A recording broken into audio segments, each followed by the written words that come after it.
Saludos, queridos paquitos. Vamos con Los Tres Días del Cóndor, que es el nombre de la película y que está basado en una novela corta, podríamos decir, de 192 páginas, que se dice Los Seis Días del Cóndor. Del libro a la película nos han cortado la mitad. Esto es una rebaja del 50%. Y el libro es de 1974. Bienvenido a tu casa, aunque te tengo en régimen de compartimiento con Belmartis, pero también aquí estás bastante. Un placer, Juan Carlos. Muy buenas tardes a todos. Mis disculpas también por estar súper dividido ahora por el trabajo, etcétera, pero encantado encima con la coincidencia de, 50 aniversario del estreno de la película, si no me equivoco, se estrenó en noviembre de 75 y en España, y luego asimismo, pues por el triste recordatorio de, a pesar de su edad, del deceso hace 3, del gran Robert Redford, ¿no? Un actor que no solo fue fue también director, guionista, pero sobre todo activista, ¿no?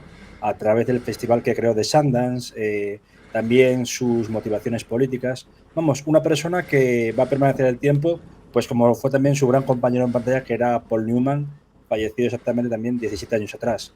Formaron un tándem muy bueno en Bad Cassidy and Sundance Kid, y luego, los dos hombres y un destino en español.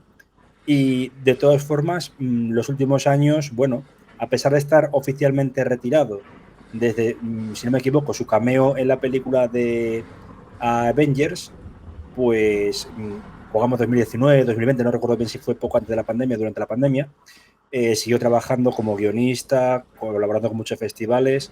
Es una triste pérdida, pero deja un legado inmortal, entre ellos esta película, que en un principio cuando se estrenó fue polémica porque estamos hablando de una película que copa con muchos problemas de la época, como fue el posible impeachment y dimisión de Richard Nixon, la crisis energética del año 73, ahora estamos en 75, y pues por aquella época esta misma nación, España, estaba en un momento convulso debido al fallecimiento del dictador Francisco Franco, ¿no?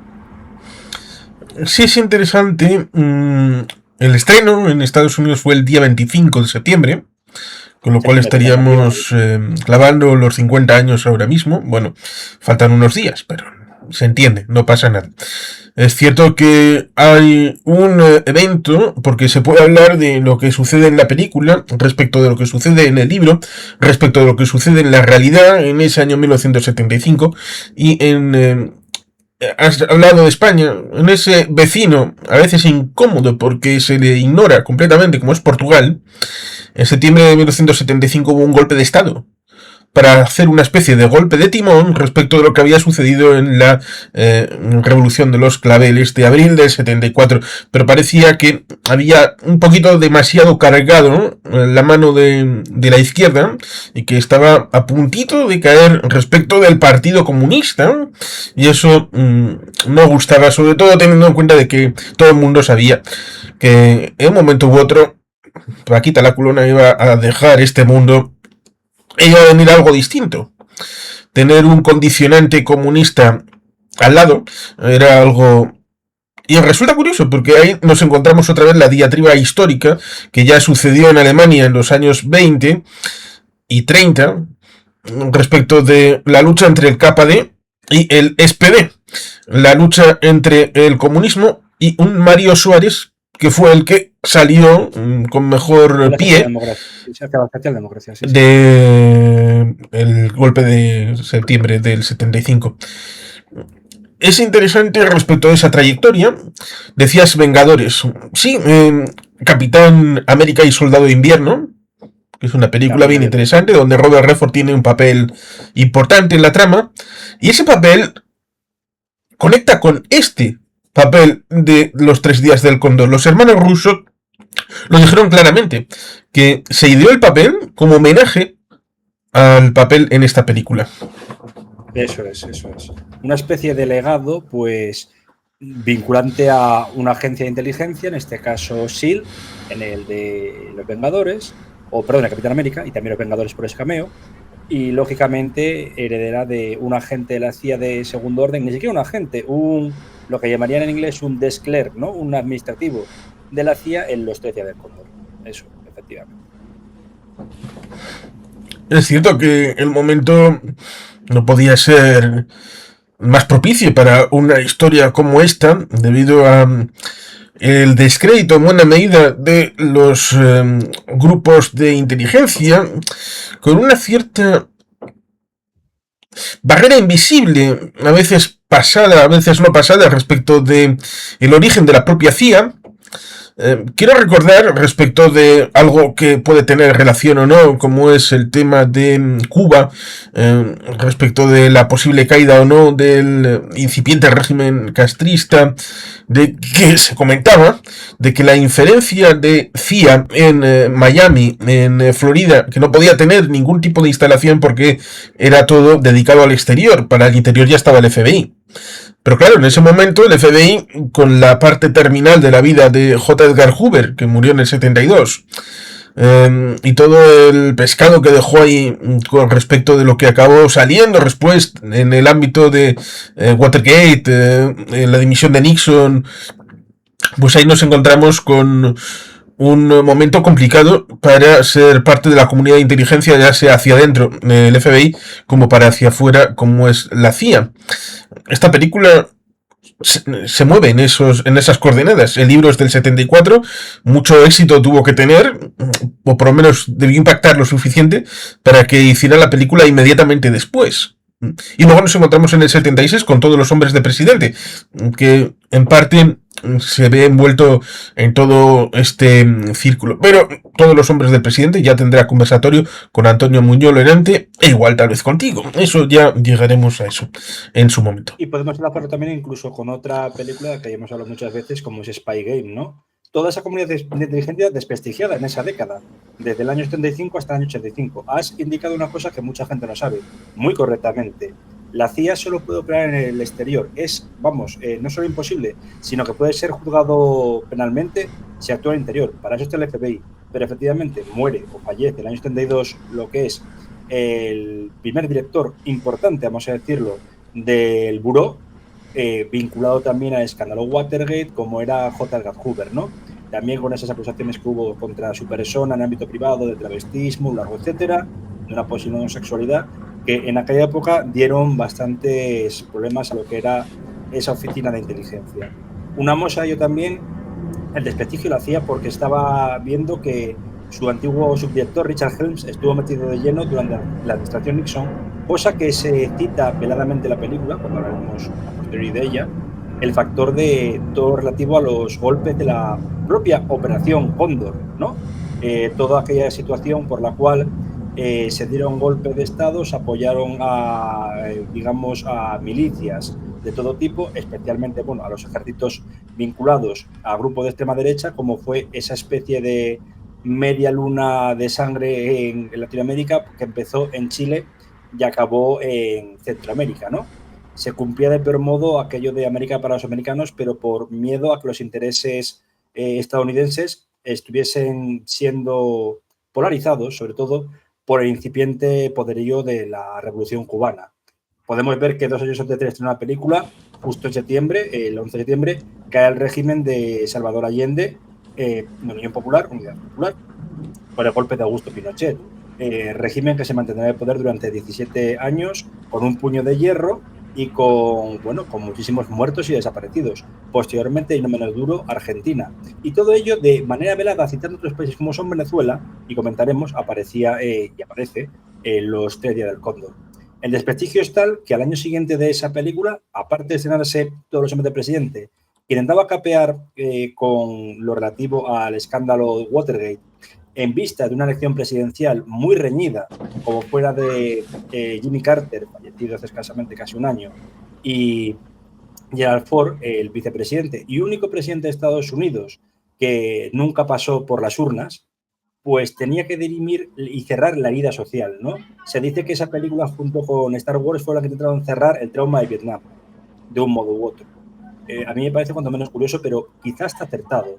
Y por el contrario, los 3 del Cóndor lo que muestra es que la comunidad de inteligencia tenía que de un modo u otro dar cuentas, como ocurrió en la comisión Church, que se establece en el año 76 cuando era todavía director interino de la agencia, si no me equivoco, George Bush padre, y dura hasta el año 78 cuando se empieza a crear las prerrogativas presidenciales, entre ellas hechas por Jimmy Carter, por las cuales la CIA no podía actuar sin, vamos, un mandato directo de la organización del presidente bajo el amparo de la Casa Blanca, sobre todo operaciones de Black Ops, operaciones oscuras, operaciones secretas, etcétera, como llegaba haciendo desde el año 53 con el golpe contra Mohamed Mossadegh en Irán, o Persia, como se quiere llamar, que situó de nuevo el poder al Shah Mohammad Reza Pahlavi.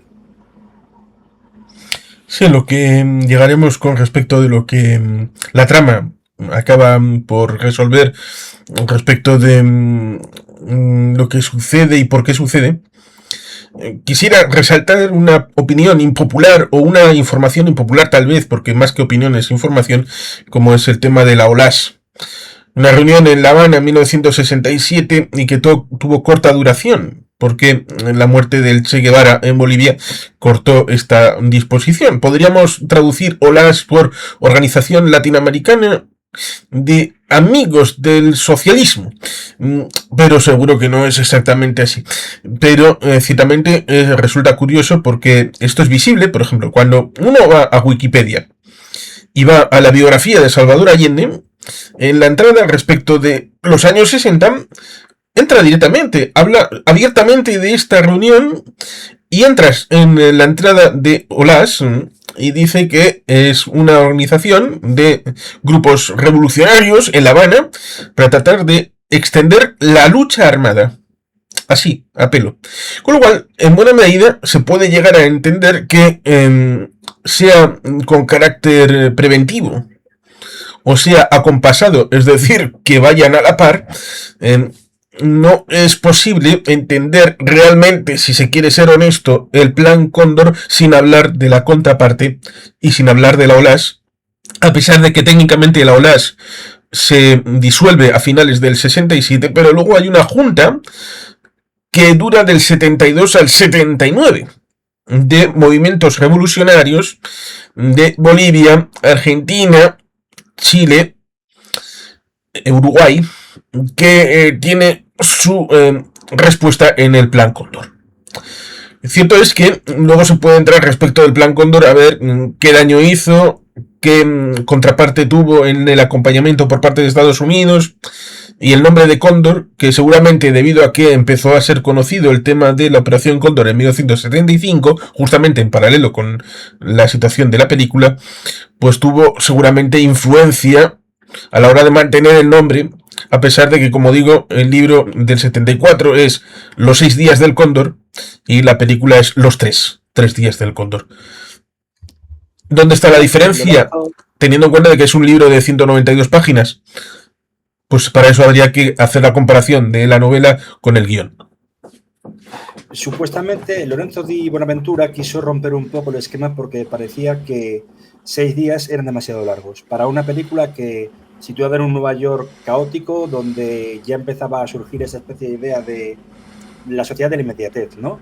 Estamos hablando de un año también, año 75, que empieza a haber las comunicaciones masivas, no tanto obviamente por internet, que sí que existía el ARPANET, etcétera, pero sí pues por la telefonía, etcétera. También la llegada masiva de la televisión, que se ve en también otra película, que no sé si tendrás algún conversatorio acerca de ella, o si no tienes bien, podría realizarse, como es Network, un mundo implacable, ¿no?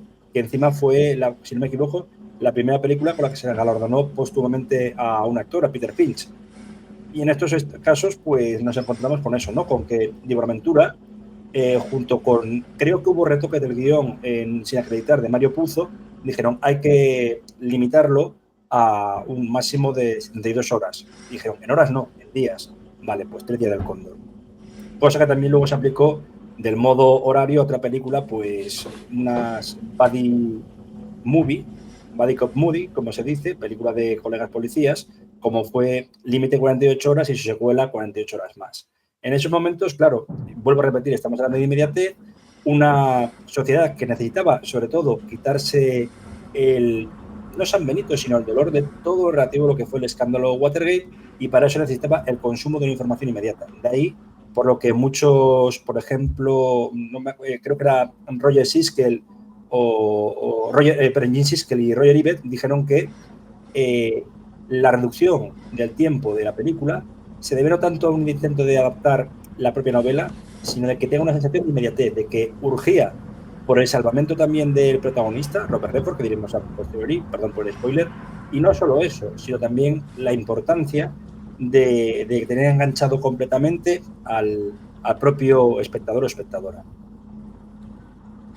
Sí, tiene su razón de ser respecto de lo que supone la situación de las comunicaciones que está dentro de la trama. Es cierto que cierto actor se quejó amargamente respecto del Oscar de Peter Finch porque pensaba que era para él. William Holden. Sí.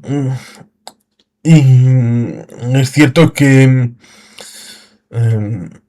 la realidad política del momento, pero también el ámbito social, cultural. Estamos hablando de que la película está centrada en noviembre, casi diciembre, poco antes de la Navidad. Y bueno, pues es una propuesta que tiene una cierta diferencia respecto de lo que supone el libro, y bueno, citaré como ejemplo de que a veces la CIA se puede equivocar respecto de 1954, cuando después de lo que ha sucedido el año anterior en Berlín, que la estación de la CIA no entendió nada, no se anticipó a lo que supuso la rebelión, incluso estaban quemando archivos en Pankow porque pensaban que iba a caerse el régimen, pero cuando vieron que en Berlín Occidental no pasaba nada, entonces pudieron sacar a reprimir y tratar de sofocar el asunto. En 1954 a buena parte de los agentes que estaban en Berlín Occidental se los llevaron a otro lugar. Sorprendería decir a qué lugar de castigo se los llevaron a Saigón.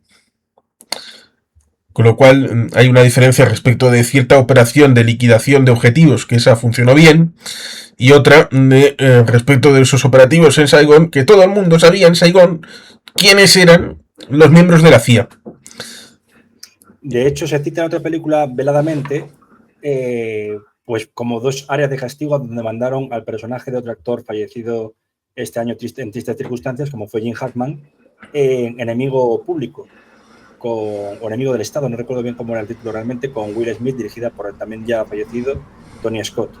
Empezaba John Boyd, que también hizo bastantes películas vinculadas al mundo del servicio de espionaje, de director de la NSA o vicedirector de la NSA, y aparecía, claro, este es el problema, este hombre ha estado en Vietnam en el año 55 después de Dien Bien Phu y en el año 79 en Irán antes de la caída del Shah, como si estuviesen purgándolo de todos los lados y supiese dónde se escondían los cadáveres si no es que los había enterrado él, ¿no?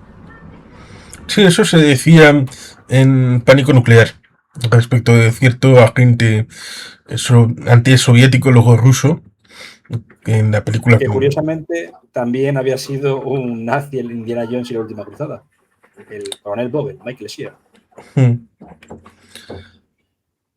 Es cierto que la película en principio es bastante al principio de todas estas otras, tiene cierto carácter de originalidad a la hora de presentar una disposición que, como en el caso de Avengers, que es una estructura dentro de S.H.I.E.L.D., pues aquí parece que habría algo raro. La propuesta entra con el hecho de que... pero antes hay un pequeño detalle que resulta divertido. Luego hubo un agente de la KGB que reconoció, ya tiempo después, que cuando vieron la película, dijeron, eso que tiene montado en Nueva York, eso nos gusta. Vamos a montar algo parecido en Moscú. Y parece que montaron algo parecido. Bueno, es un poquito como lo de MK Ultra, que esto de el tema telequinético y todo esto de tratar... LSD, sí, entre unos y otros que decían, no, vamos a hacerlo porque el otro lo tiene.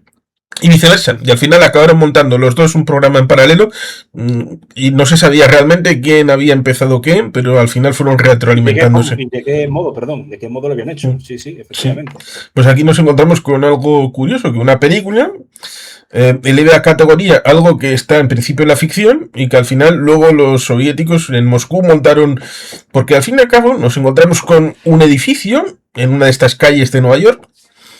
No sabemos exactamente en qué borough está, pero digamos que es una de estas típicas casas más de época colonial o postcolonial, pero siglo XIX, Sí, que podía ser Manhattan, pero podía ser perfectamente Queens, desde luego. en el que tienen un lugar donde supuestamente, y hay que entender y comprender y hasta aceptar la premisa, están tratando de desentrañar mensajes ocultos en publicaciones.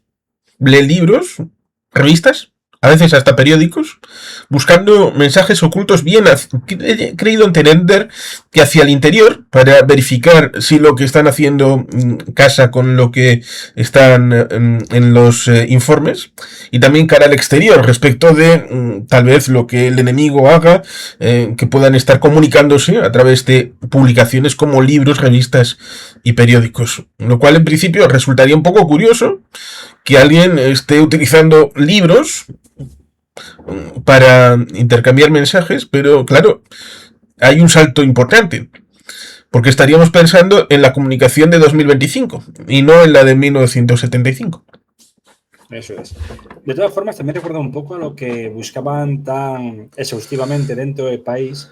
Se puede ver en videojuegos como Call of Duty, el de Black Ops, que se llaman casas de cifrado o casas de códigos, ¿no? En las cuales, o radio de códigos, tipo lo que dice de MK Ultra, la Unión Soviética activaba, bueno, operativos a los que le habían hablado el cerebro a través de una serie de códigos específicos alfanuméricos, ¿no?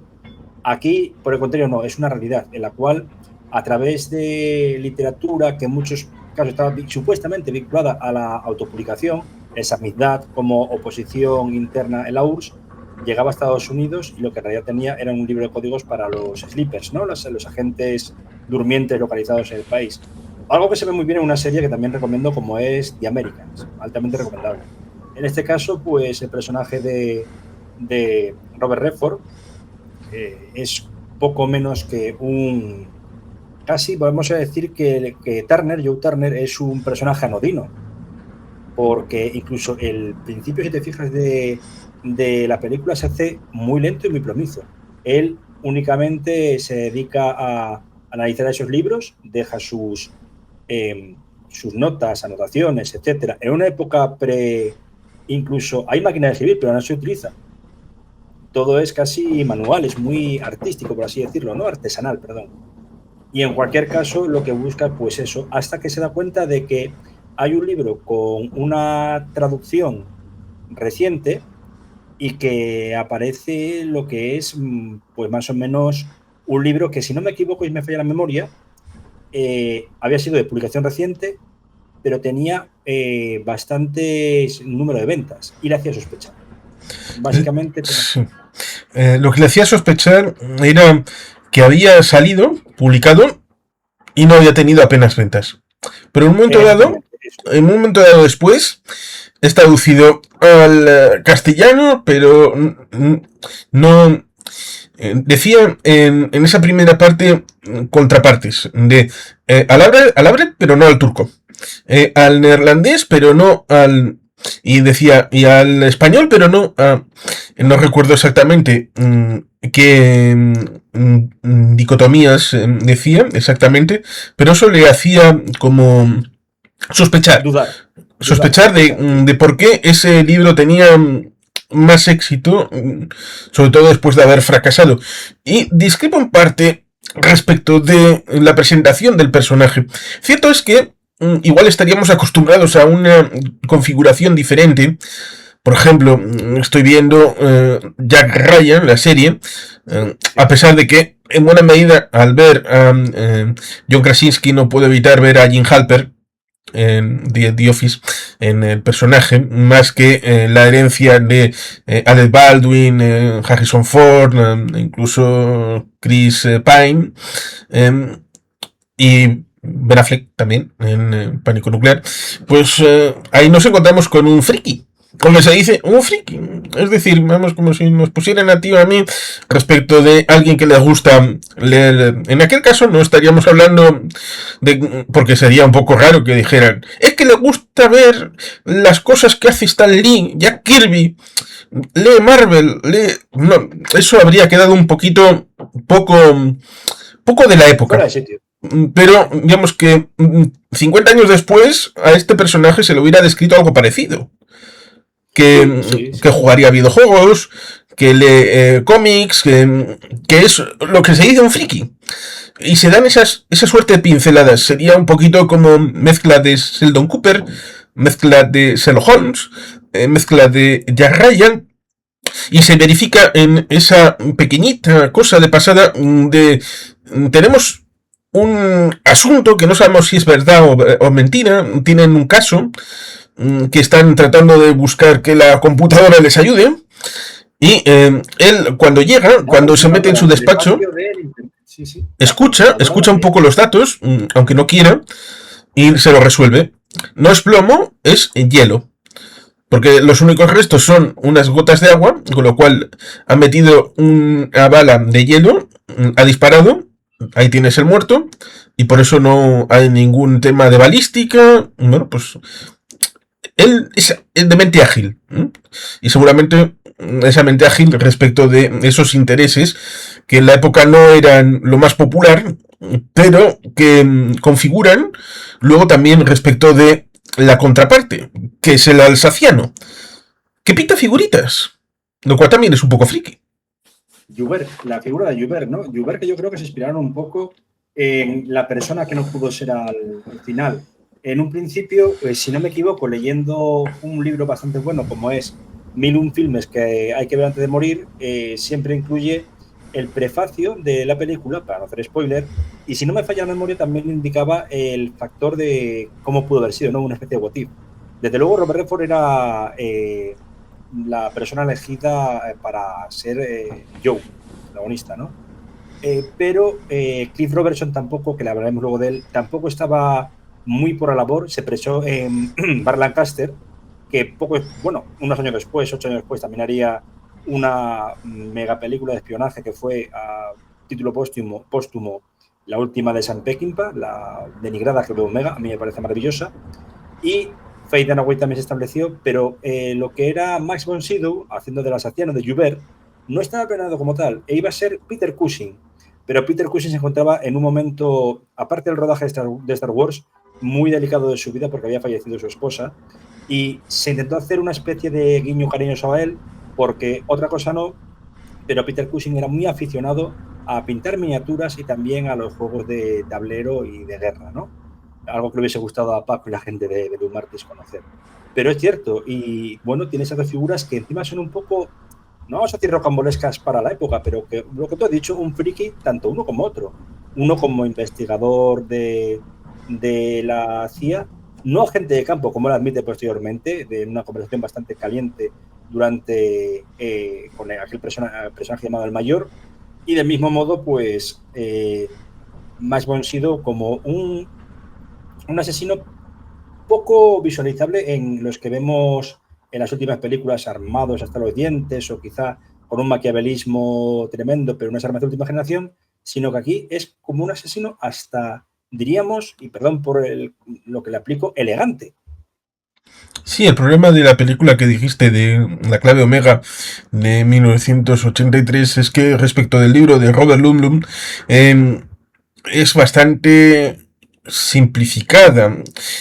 Lo que el libro establece es algo bastante coherente y la película parece que lo simplifica. Y eso que estamos hablando de Sam Peckinpah, que no es precisamente alguien que vaya a hacer algo ligerito como Bésame Lucy, no, es una persona que hizo películas importantes, densas, pero parece que lo que el libro ameritaba, era algo bastante más. Y no estamos hablando de cosas espectaculares de pirotecnia, no, no. Es cuestión de guión a la hora de. Pero seguro que en esa película, como sucede en muchas otras, nos encontraríamos con temas de la productora, respecto de esto luego lo va a ver la gente, lo va a entender, con esa famosa frase que podríamos tener respecto a Estados Unidos, pero pongamos en el ámbito de España se dice, esto lo va a entender una señora de Cuenca. Y por lo tanto, esa famosa señora de Cuenca parece que no entiende el mundo y hay que ponérselo para... Aquí llega el avión. Bueno, pues ciertamente... Bueno, sí, pero hubo, en el caso de Cabo Mega, no quiero desviarnos de nuestro tema actual, Sí. Sería primero y fundamental que, bueno, que hubo problemas con la productora, desde luego. También Robert Ludlum no le gustó mucho lo que fue la adaptación, como no le gustó la primera adaptación del caso Bourne, con él también, otro actor falleció este año, si no me equivoco, el año pasado, como Richard Chamberlain. Y obviamente un problema que era que Sam Peckinpah, no se dijo a nadie, pero sabía que se moría de un cáncer de hígado. Con una diferencia porque la de Bourne, la primera, la de Chamberlain, dura 3 horas. Con lo cual... 3 horas es una miniserie encima en busca de El Chacal, si no me equivoco. Con lo cual, en principio, en 3 horas, pues en aquella época no se metían tantas cosas superfluas solamente para molar como se hacen ahora.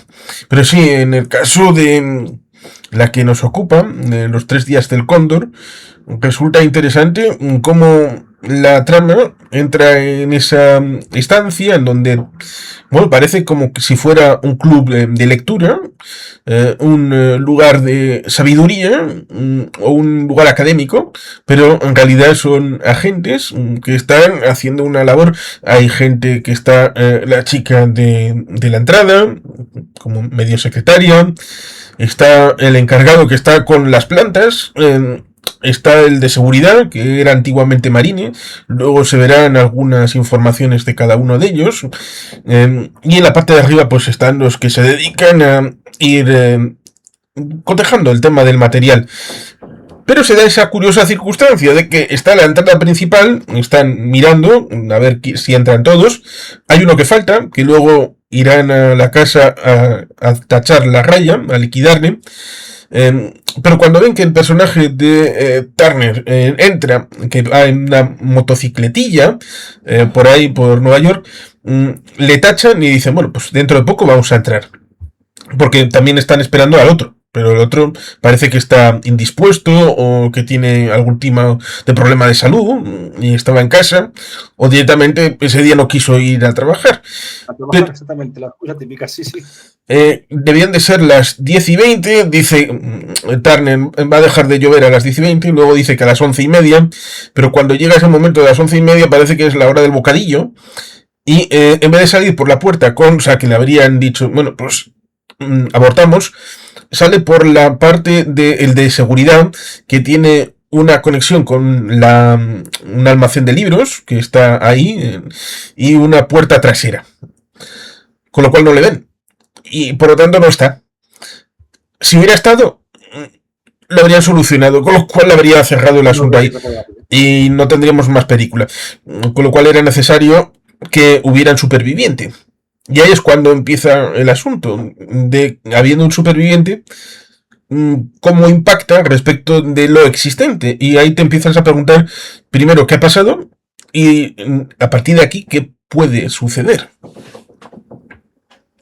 Sí, y aparte de todo eso es que es curioso lo que dices de cómo llegan y demás, pero es que de cómo se asesina a los presentes en esa, vamos a decir, piso franco, no podemos hablar de otro modo, de la CIA, los asesinos los matan de una forma muy desapasionada. No es la típica imagen, por ejemplo, de, por poner otro caso similar, los asesinatos en películas de Takeshi Kitano, ¿no? Que son bastante brutales.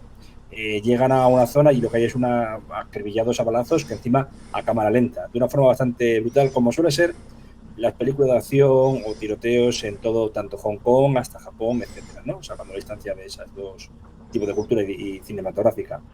Aquí, por ejemplo, han asesinado a todos, entre ellos lo que se prevé que sea la novia o el interés amoroso de Joe Turner. Ahí es cuando ya da un giro de inflexión y pasamos, pues, de lo que es un principio un poco, vamos a decir, anodino, como indiqué, no anodino por rollo, sino por ir más lento, etcétera, o bueno, por ser situaciones muy normales, a otra en la que, aparte de ver que todos sus colaboradores han muerto, el protagonista dice, debo tener un punto de mira encima de mi cabeza. Sí, la parte más extensa de este asesinato en ese piso franco es el de la chica, en el que al pillarle al lado de una ventana, le dicen que se aparte porque, claro, se corre el riesgo de que la bala rompa el cristal, de que ella pueda chillar y con el cristal roto sobre todo, pueda incluso post-mortem seguir ahí, teniendo la reverberancia del sonido, con lo cual tratan de establecer el hecho de que iba jugando con la situación de que el cartero, bueno, el falso cartero, va con el arma para tratar de impactar sobre el cuerpo y a poder ser la pared y no sobre la ventana. Pero luego cuando vuelve de los bocadillos se encuentra ciertamente de que han matado a todos y evidentemente se da cuenta de si yo hubiera estado aquí estaría muerto. Con lo cual ha sido de pura suerte el hecho, chiripa, que se diría, sí, sí. porque los que tenían la información parece que no tenían el hecho de que a las 11:30, eso que parece que es una costumbre, lo cual indica que en cierta medida hay falta de profesionalidad en esos que tratan de cometer el crimen o que les falta esa información. Porque cuando va a pedir, dice exactamente los nombres. Este sin mantequilla, porque tiene estos problemas. Y si alguien, tú si vas a un lugar de estos, al restaurante, le pides sin decir, bueno, quiero uno de estos, no dices el nombre de para quién está. Eso, una cantidad exacta sin nominalizar. Eso es porque hay familiaridad y hay una línea de continuidad. Costumbre, rutina, sí, efectivamente. Es, digamos, que a pesar de que, bueno, obviamente no van a conocer los del restaurante, los de la bocatería, el tema de que lo que hay ahí es un operativo de la CIA, pero bueno, ya se ha hecho con los nombres y eso puede ser clasificado rápidamente por una agencia de espionaje o un grupo de mercenarios contratados a tal efecto para eliminar, pues, a esa célula, ¿no? Comparándolo con una película de serie B en la cual a los malos sí que les sale bien esa rutina, podría decirse que es Delta Force 2, una película, no vamos a negar que bastante mala, de Chuck Norris, pero en la cual el grupo a que este actor intenta vengar nuevo es localizado por unos capos de la droga colombianos asesinados porque siempre utilizaban la misma furgoneta como de reparto de pescado para utilizar una antena de escucha acerca de la mafia colombiana en cuanto a la droga, y siempre iban a la misma taquería o similares o arepas para comprar un número exacto de las mismas. Sí, lo dice, y es importante respecto de esa trama de fondo, respecto de la idea de ser estadounidense, y que en cierta película con Robert De Niro, en este caso, en un momento dado, en esa otra película, se dice, bueno, ustedes tienen Italia, nosotros pueden tener no sé qué, y al final se dice, bueno, pero nosotros tenemos a Estados Unidos. Así que, ojo, cuidado, que... ¿Es El Padrino, quizás? No, es El Buen Pastor. El Buen Pastor, de Buscemi, claro. Que de hecho, yo no sé si está dirigida por el propio Robert De Niro. Sí. De ahora unos 20 años y que fue la vuelta a escena de Joe Pesci para un pequeño cameo. Sí, precisamente aparece en esta escena que estoy remitiendo. Pero sí, en un momento dado, el personaje de Turner le dice a el que es el jefe de esa oficina que a él le gustaría decir a ciertas personas lo que está haciendo, pero que no puede. Por eso dice, ¿estás satisfecho? Bueno, hasta cierto nivel. Porque tengo que ocultar lo que estoy haciendo realmente. Pero ese es un poco el trasfondo respecto del patriotismo que está incorporado en esta película respecto de la situación disfuncional de credibilidad del sistema americano en el año 74, 75, 76. Y después, evidentemente, de esa muerte, parece que en cierta medida tienen el asunto organizado de tal manera de que si sucede lo imprevisto, tienen que llamar.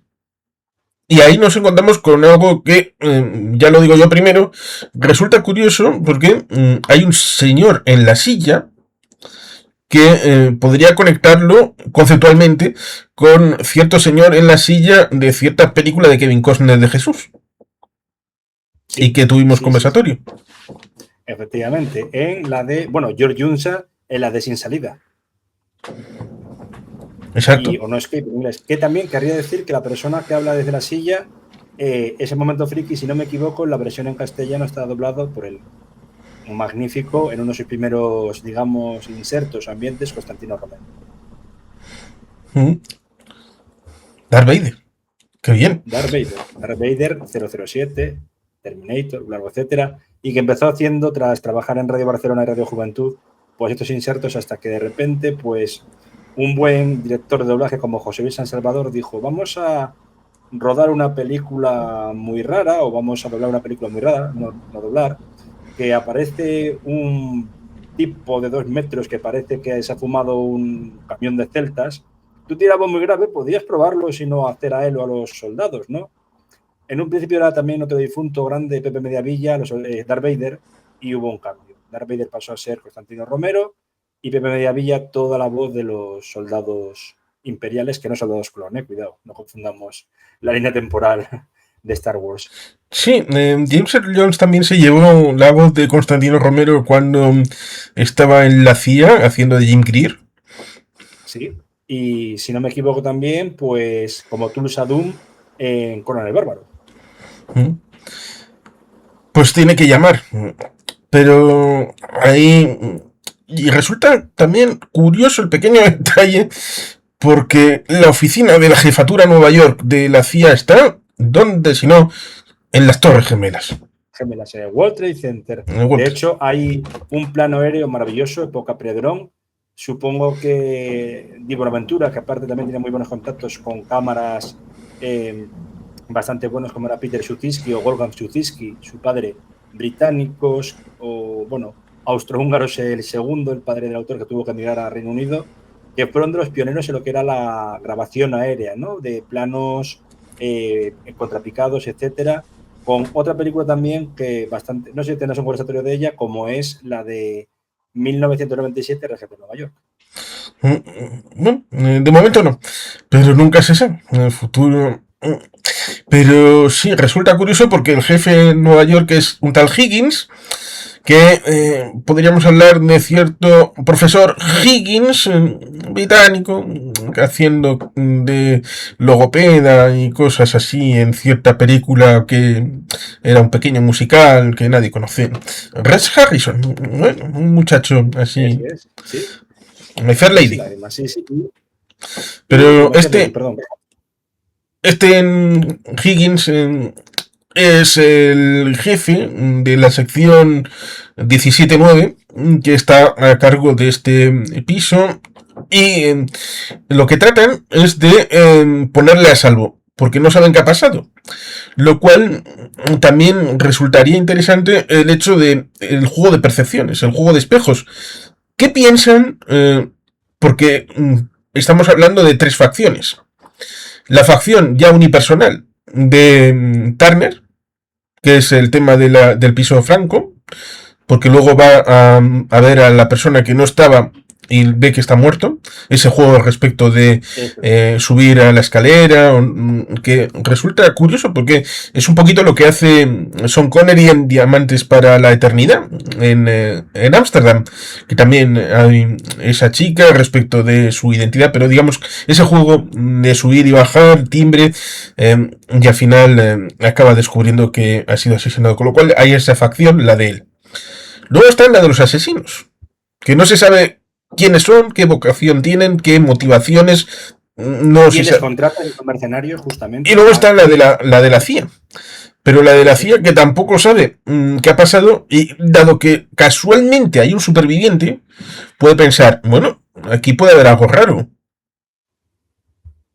un infiltrado o alguien, un agente doble, un topo, efectivamente. Es el esquema clásico de películas de espías, por así decirlo, de los 60, 70. Pero desde luego, sí, el personaje de Clifford Robertson, que en un principio también se me olvidó decir que no estaba como muy, digamos, aceptado para la película porque salía de un fracaso de taquilla, como había sido la adaptación de una novela de ciencia ficción triste, como era Flores para Algernon. Decían, este hombre no está dado para lo que querían, planteaban incluso Sidney Pollack, que la película podía ser perfectamente un blockbuster, como fue. ¿Por qué? Por la situación política de la época, por la situación, digamos, del cine, quería un cine rupturista, y sobre todo, pues, por el esquema que plantea, ¿no?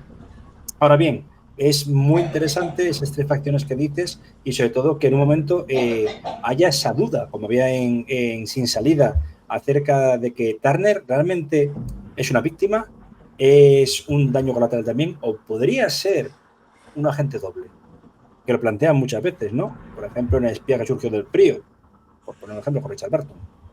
Sí, a fin de cuentas, una cosa es la propia vicisitud de la muerte de todos los de la estación, la llamada, la idea de que no cuelgue el teléfono y lo deje ahí colgando, que tiene que ver todo con el tema de cómo se configuraba el tema de las comunicaciones y cómo se pudiera ejercer eso en el año 75.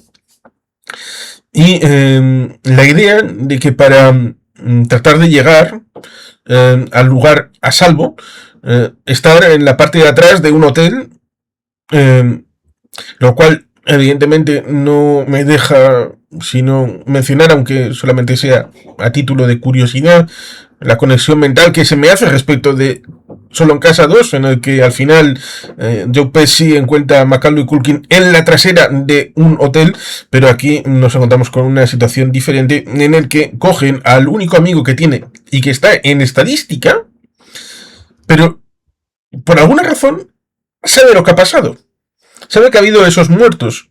Y eso será su tumba. Eso será su tumba, la del amigo. Porque Turner sabe que van dos personas. Porque no tiene por qué verla.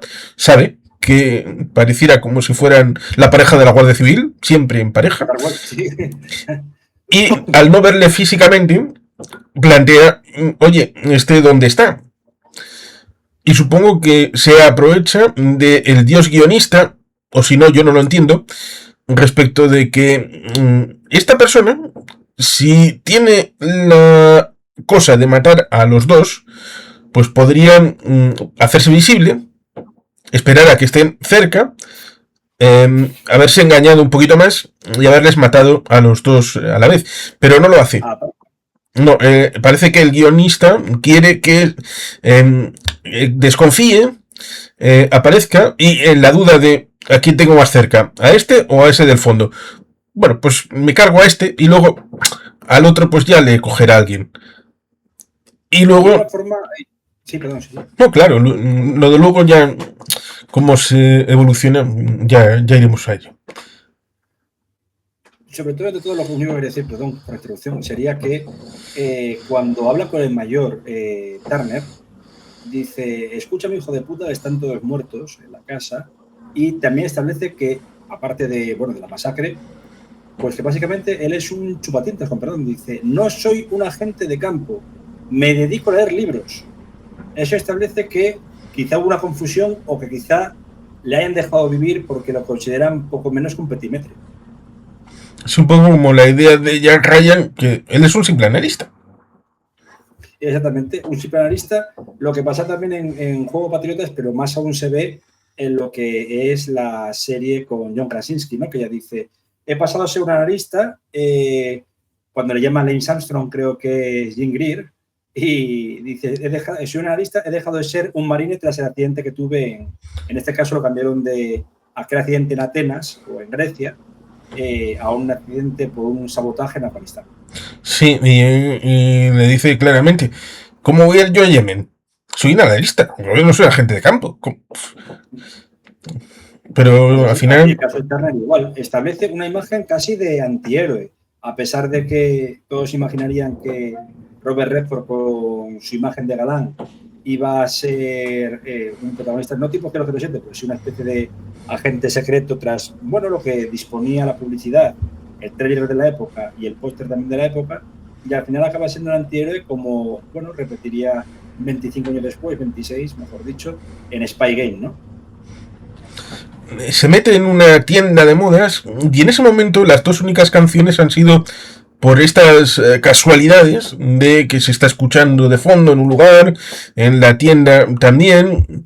Decía lo de Sheldon Cooper porque la canción navideña, que no es la de la tienda, o creo que no, que es la de El buen rey, ¿cómo era? Rey de Bohemia, que bueno, pues es protagonista de una canción de Navidad. Eh, Ahora no me sale el nombre de este muchacho, y para no equivocarme mejor no lo digo. Es una canción muy conocida de esta de Navidad. Y Sheldon Cooper la canta en un momento en Viva Theory. Pero digamos que entra en esa tienda de modas que a mí me surgió el flash de la tienda de modas de Terminator, pero no es la misma porque esta es un poquito de tema de nieve, de acolchados, y ahí se encuentra con Faye Dunaway, que está comprando porque parece que va a ir con un amigo. En algún momento se duda de si tiene amigo o no, lo cual en buena medida no es cuestión de investigador, sino de que Turner en cierta medida vive solo, pero con la amiga, pero en casa vive solo, pero la amiga tiene su propia casa, con lo cual Hay una especie de dualidad amorosa, pero no una novia, es su... acaba empatizando diciendo, esta tiene lo mismo que yo. Sí, tal cual. Sí, sí. Y como no puede ser de otro modo, pues se desarrolla un romance.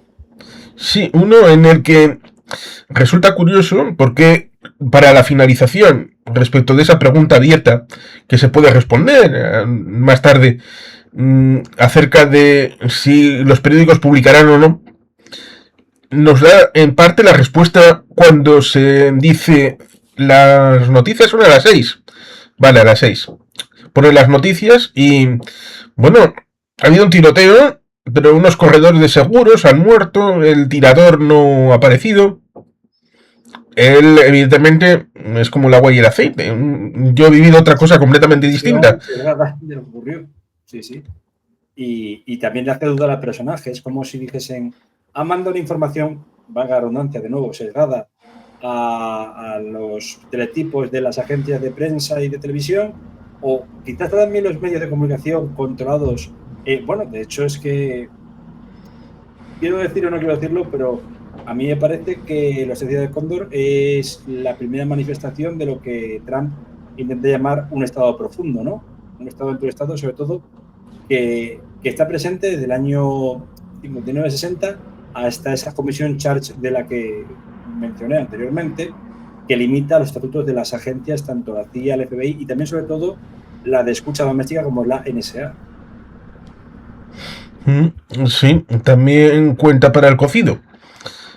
¿Sí? Con lo cual, si hay algo dentro de la CIA, ¿por qué no pensar que en otros ámbitos no puede haber exactamente lo mismo y también dentro de los medios de comunicación? Así que ahí tenemos ese pequeño spoiler dentro de la película respecto del final acerca de si los medios no han dicho la verdad respecto de lo que ha sucedido en el callejón, o bien no son inquisitivos porque se comen lo que dice la policía, claramente. O bien están conchavados con ella o con algún tipo de organización subversiva que dicen muestren esto o no muestren esto. Cierto es que después de el manifiesto de Lagurón, que fue en el año 69, en buena medida la frustración derivó en la creación de grupos armados, desde los Weathermen a otras vicisitudes que eclosionaron en los años 70, con lo cual había cierto terrorismo doméstico en Estados Unidos en esta época. Unido también a la supresión de las panteras negras, también de la lucha en un principio por derechos civiles que derivó de lucha armada, la nación del Islam, que incluso se cobró la vida de uno de sus fundadores, como fue Malcolm X. Estamos hablando de una situación bastante, no digo desesperada, pero sí crítica, bueno, que podríamos enlazar con el actual panorama estadounidense, salvando las distancias, claro está, en la cual América está herida por partida doble.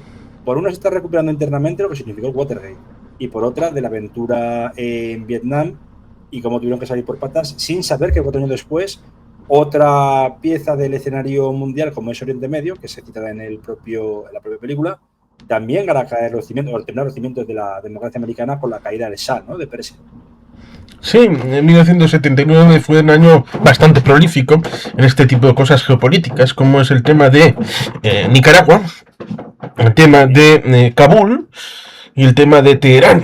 Los tres, tal vez, grandes asuntos internacionales, dejando de lado también la finalización de la guerra respecto de Camboya, Vietnam, China, que también tuvo su ámbito.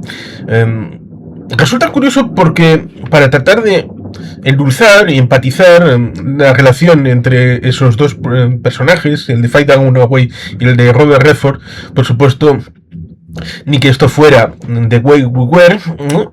Y tendríamos aquí también el romance, un poquito de frotación, pero para justificarlo pone que ella es fotógrafa, que hace arte, lo cual resulta curioso porque no lo he mencionado, y se ve más o menos claro con esa espiral del edificio de Frank Lloyd Wright, cuando sale y después de la llamada dice, bueno, pues espérate en algún lugar, va al Guggenheim de Nueva York a ver arte, lo cual indica también un tema de personalidad que conectará con el tema de la fotografía del personaje de Faye Dunaway, que hace fotografía crepuscular, se podría decir, de lugares que están solitarios en el final de la etapa, vamos, en esa época más o menos, el tema de noviembre, cuando está terminando el tema del otoño para la entrada del invierno, y figuras solitarias, ambos son solitarios en cierta medida, a pesar de que tengan amor, una persona de interés por ahí, y por eso les hace conectar. Bueno, quizá 20, 30 o 40 películas después, o 30, 40 años después, no habrían buscado ningún tipo de justificación y hubieran hecho directamente la entrada de necesitamos que haga flotación, pues hace flotación. Pero en esta película parece que tienen que justificarse. Totalmente, sí. No solo eso, lo que has dicho, que parece que son como una especie de ambos dos lobos solitarios que al final tienen esa conjunción, pues, casual. Y todo por culpa de un crimen, ¿no? Y en un principio con el clásico miedo de la mujer hacia un hombre que le ve que o le está mintiendo para aprovecharse de ella, o bien que realmente es un problema y que están buscando, ¿no? Porque Dunaway tiene un par de primeros planos muy bien rodados por el director de fotografía que refleja una cara de, no de poco convencimiento, sino de terror hacia Robert Redford, cosa que poco a poco va mutando, según le explica todo lo que ha pasado a él, según tienen también los distintos, bueno, vamos a decir, problemas con la gente que les persigue, y al final desarrolla una historia de romance. Pero no una historia de romance clásico, sino una de desesperación por una huida, ¿no? Y el juego de mentiras, que resulta interesante porque podrían haber tirado por ahí para la hora de hacerse valer el propio personaje de Turner, porque en Sports 5 continentes, lo cual en cierta medida conecta la torre de World Trade Center con también Import-Export, que es la tapadera de James Bond, nos encontramos con que les mienten claramente. Hablan de 2 muertos, de que el personaje de Turner ha asesinado en ese callejón. Incluso al personaje del alsaciano le mienten respecto de qué hizo el personaje de Turner. Con lo cual ahí podrían haber tirado respecto de esta vicisitud, pero claro, tenía que ser una película de 2 horas y si hubieran incorporado esta trama respecto de tratar de desenmascarar vía la situación en el callejón para tratar de decir la verdad, porque en el piso de Dunaway se ve que hace un croquis respecto de tratar de situarse, pero eso en buena medida se orilla por otras vicisitudes. Y no solo eso, sino también que esta paz que intenta tener la pareja es un poco efímera, ¿no? Porque, como he dicho en un principio, una cosa de las que a mí me gusta del metraje que se hizo y de la edición es que al principio se intenta hacer tan clásico de una casuística rutinaria en el cual, lo que dijimos, va a su trabajo, va por el almuerzo y vuelve, a luego esas escenas de persecución que ponen un poco los pelos de punta, ¿no? Entonces, lo que es la paz de la pareja dura poco. Y con todo se podrían haber metido otros elementos que yo creo, que hoy también se puede comentar, que sí que han introducido en el remake como serie de la película de 2021-22, si no me equivoco. Son 2 temporadas. Son 2 temporadas, sí, sí. No sé si se canceló o se intentó hacer una tercera y no optaron por ello, pero bueno, tiene un nivel de quizá de edición más rápido, más tremendo, por así decirlo, mientras que esta tiene pues como altos y bajos, ¿no? El principio con esa pausa poco, un Nueva York llegando al invierno, inicio de invierno, rutina, pero rutina, a pesar de que, como hemos dicho, hay ecos de que es un país que sale o está tratando de sanar unas heridas para de repente dar lugar a una especie de rapidez que es digna de un editor de Sam Peckinpah, en mi opinión. Lo de el pinchar los teléfonos es un elemento.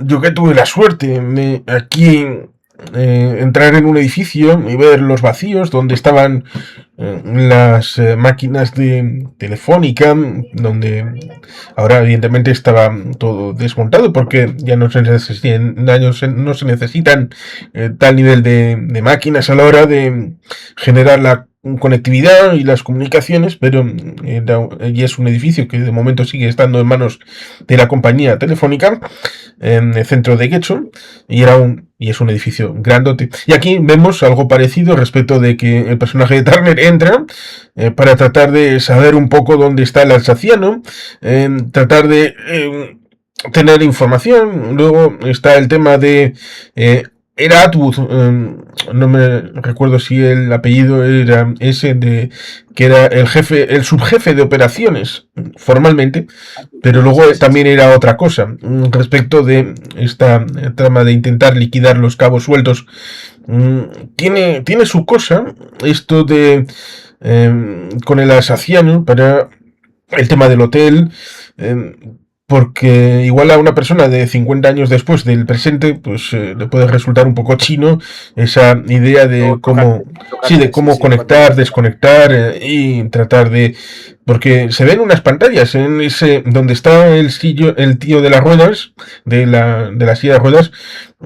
Hemos visto la parte de allí, pero la parte de aquí se ven unas consolas de geolocalización muy primitivas.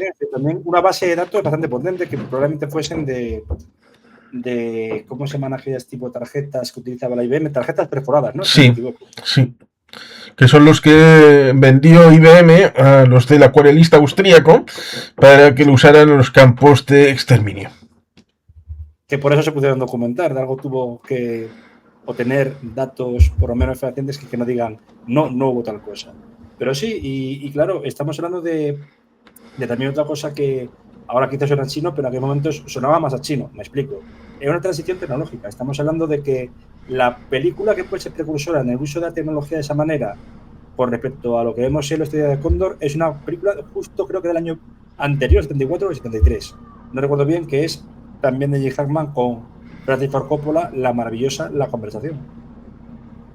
Sí, una de las 4 grandes de los años 70. Padrino 1, Padrino 2, Apocalipsis Now y La Conversación.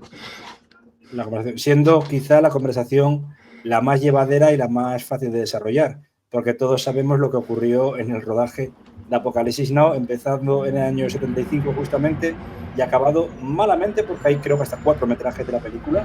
De hecho, hace poco volví a sacar otro Amazon y toda la problemática que llevó encima, ¿no? Incluido cambio de actor principal, Harvey Keitel, por Martin Sheen, y luego incluso el redoblaje de la voz de Laurence Fishburne, porque un adolescente, cuando empezó el rodaje, se convirtió en un jovencito de 20 años casi cuando terminó el mismo y le había cambiado la voz. Sí, es cierto. Apocalipsis Now no es una película sobre Vietnam, es Vietnam directamente. Sí, totalmente. Y en este caso lo que vemos es, pues, un poco también, yo creo que la Estrella de Cóndor, a partir de la segunda mitad del filme, mete un poco la estética del cine pulp de la época de espías, incluido 007, con también la crítica social que luego veremos en la propia Todos los hombres del presidente. Quizá me esté excediendo en esa consideración, no sé qué opinas tú, Juan Carlos. Sí, es altamente probable, con luego esa parte de la disquisición entre Higgins y Turner, acerca de cómo ese duelo influye en la búsqueda de cierto desenlace, no sabiendo bien en qué lugar están. La noción también respecto de... ahora no me... era un nombre que empieza por M, que es la esposa de Sam, que era el de estadística. Que Sí. Sí, el personaje de la chica. Un poco espeso, disculpa, si no lo voy a buscar porque... Él va, porque es un poquito, el personaje de Turner es un poquito Boy Scout, porque Sí, le dicen que no vaya a buscar a su casa nada, y va a su casa y hay dos personas que están ahí dentro, lo cual era previsible para un espectador externo, por lo menos desde la óptica desde 2025, sabes perfectamente de que le estarán esperando en aquellos lugares donde habitualmente está, y por eso no tenía que ir a casa, pero va a casa, y luego va a la casa de este amigo, donde está la esposa esperándole, y uno podría llegar a pensar, dado que... ¿Barber podría ser apellido? Puede ser. Barber. No recuerdo muy bien, pero creo que era ese, sí. Porque está un poco sobreactuada a la hora de recibirle. Sí, como forzada. Y le habla como que está esperando a que llegue su marido. Hay 4 platos, lo cual en principio podrían ser 3, pero ella también, la chinita, que él dice nunca se ha estado en China por el tema de los ideogramas que le presenta. ¿Hasta qué punto podría haberse desarrollado una trama en la que se le han anticipado y le han coaccionado? Pero eso no se ve. Se ve que el alsaciano llega, en parte porque debe de saber que podría llegar por allí, pero no hay conexión respecto de lo que sucede dentro, y le dice claramente, pero se lo dice en el pasillo, para que lo escuche el alsaciano, porque tiene una idea de lo que es Turner, pero la práctica, al verle cómo actúa respecto de sal de aquí, vete a la casa de no sé quién, protégete, la idea que pudieran haberle trasladado con esas mentiras era la de este es un despiadado, asesino, que no para... Y al ver esa situación diferencial tenemos esa secuencia respecto del ascensor, luego con los afroamericanos, que son un poquito escudo humano, porque está en el otro lado de la calle. Tal cual. Y como premio les da $5. $5. Sí, es verdad, como de... no sé, propinilla podríamos llamarlo. Pues propinilla colectiva, sí. Les promete, bueno, luego le está un poquito más a cada uno de ellos, pero Pero en principio... de la época que si ponemos la inflación a hoy, quizá era un poco más, quizá eran 30. no mucho sé. Más, pero bueno, es así. Y sí, plantea esa dicotomía, también plantea, si te fijas, hay una especie de giro cultural, porque en estas películas de espías que se ven siempre, el protagonista y los de alrededor eran caucásicos, por así decirlo. Aquí hemos visto, como bien indicas, a afroamericanos y también incluso una especie de flirteo con una persona de origen asiático, lo cual rompe muchos tabúes de la época. Sí, supongo que se puede mencionar el hecho de que en Dien Bien Phu en 1954, en buena medida la legión extranjera francesa incorporaba mucho alemán. Mucho alemán que unos añitos antes tenían un uniforme de los que estaban enfrente de la Francia combatiente. Así que debía resultar... Pero claro, como en la Legión extranjera francesa, no te preguntan de dónde eres, ni nada. Tú con que estés aquí, misión, cobrar y ya está. Un nido de, digamos, de antiguos, bueno, se convierte en mercenarios realmente, pero antiguos trileros y bandidos, ¿no? Sí, porque el asasiano es un mercenario. Sí, el asasiano es un mercenario, pero es un mercenario con, digamos, ¿cómo llamarlo? Principios, por así decirlo. Me recuerda un poco al asesino a sueldo que hace Forrest Whitaker en Ghost Dog, la leyenda del samurái, ¿no? Tiene un código ético y una receta. También lo tenía Roy Scheider en una película bastante poco conocida como es Holden y Tate. Y aquí, en cambio, los asesinos sí tienen un código deontológico. Por el contrario, nosotros que vemos es matar y sin preguntar. Porque cuando llega ese momento en la casa del subjefe de operaciones, que pone la música alta para que baje, supongo que era una llamada, para, digamos, una llamada de atención, para no tener que andar yendo a la cama, a buscarle, igual había más familia en ese lugar, y bueno, pues tenemos esa situación en la que parece que es algo que está dentro de la CIA, un subgrupo dentro de la CIA, oculto, una trama oculta, que es en realidad el cotejar la información, ese papel que llegó y que le entregó y que supuestamente no tenía nada de nada, pero había una coletilla que decía la información de Turner es consistente, con lo cual se lo vamos a pasar al jefe de Nueva York para que la revise. Con lo cual ahí tenía la copia también para el que estaba en el hospital y que era del tema del callejón y que acaba liquidándolo el alsaciano. A este te lo doy gratis, dice en el puente. Un puente que está respecto de ese lugar que hemos visto bastantes veces con el monumento a Jefferson. Eso es. Y el pirulí honor a Washington, pero que en realidad es de origen egipcio, la conceptualización. Hay varios de esos en Buenos Aires, en Roma. Obeliscos, sí.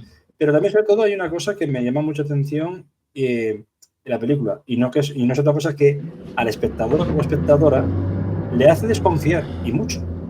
¿Por qué? Nadie sabe realmente quién está detrás de toda la trama. Incluso se puede dudar de Turner o del personaje de Faye Dunaway. O eso creo.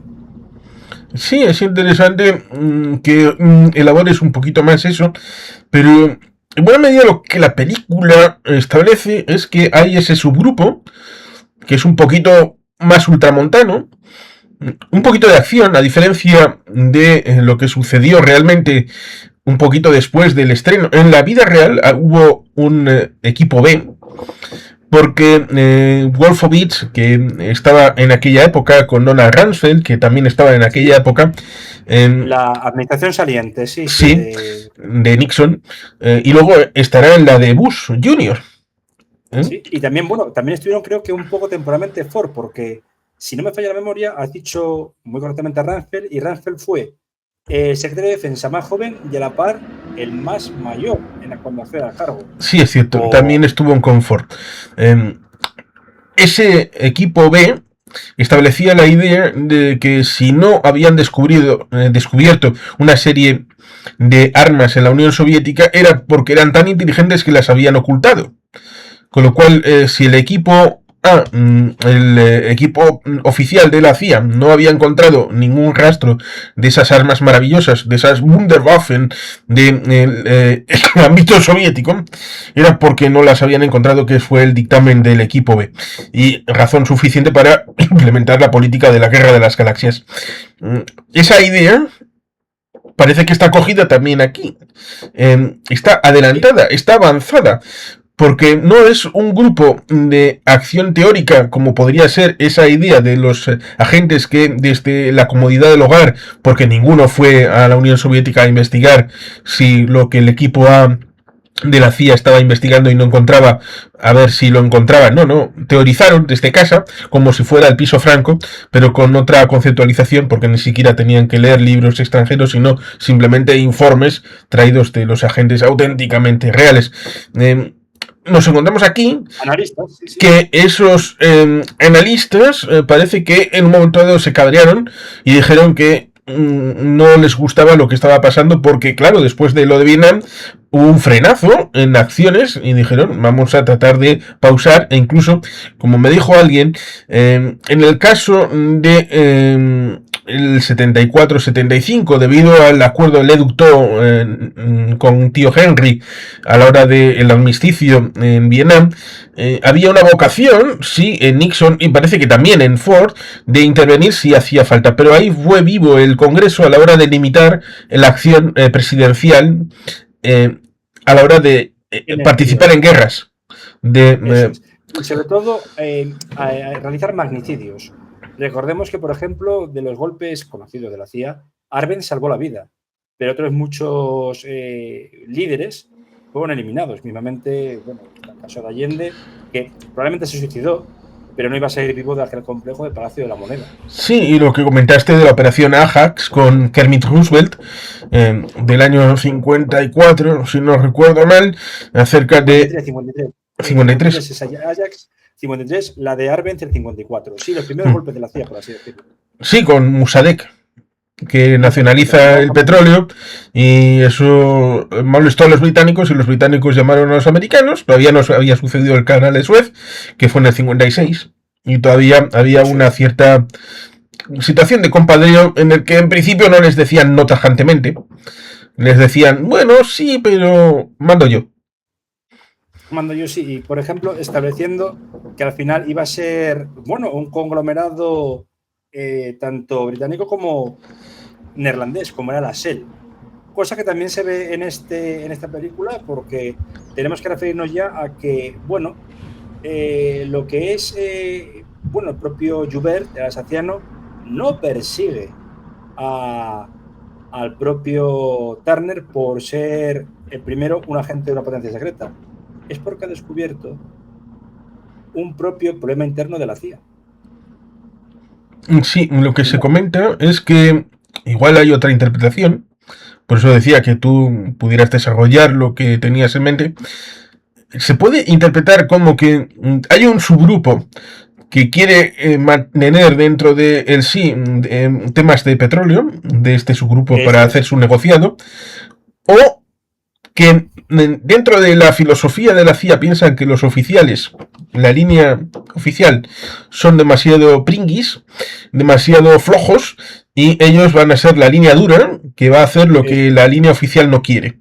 Pero son dos cosas diferentes, Total, sí, sí, sí. son dos ideas diferentes. Una es más cercana al libro, aunque no es exactamente lo del libro, como sería esa de montamos nuestro choco, que tiene que financiarse de alguna manera, o que el objetivo es que Occidente pueda tener el ingrediente importante, que es un poco lo que luego le dirá el personaje de Higgins de, bueno, igual no ahora, dentro de un tiempo faltará el tema del alimento, faltará El petróleo, sí, petróleo, sí. faltará agua, que también nos lleva a esa situación del pensamiento un poquito de cómo era la curva maltusiana, la curva Maltusiana, maltusiana sí, de de lo recursos que son la limitados. población crece Sí, el informe del geométricamente. Club de Roma, de crecimiento, el tema de la crisis del 73, estaba un poquito en boga.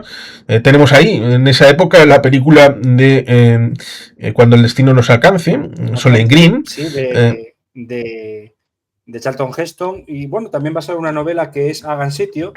Pero bueno, estamos hablando de que la película está en las postrimerías de un suceso caótico que deja a Occidente de rodillas, ¿no? Estamos hablando de que en el año 73 está la guerra de Yom Kippur Ramadán y el embargo de a partir de noviembre del año 73 hasta casi octubre del 74 del petróleo, lo que dejó básicamente a un Occidente dependiente del, digamos, del oro negro de rodillas.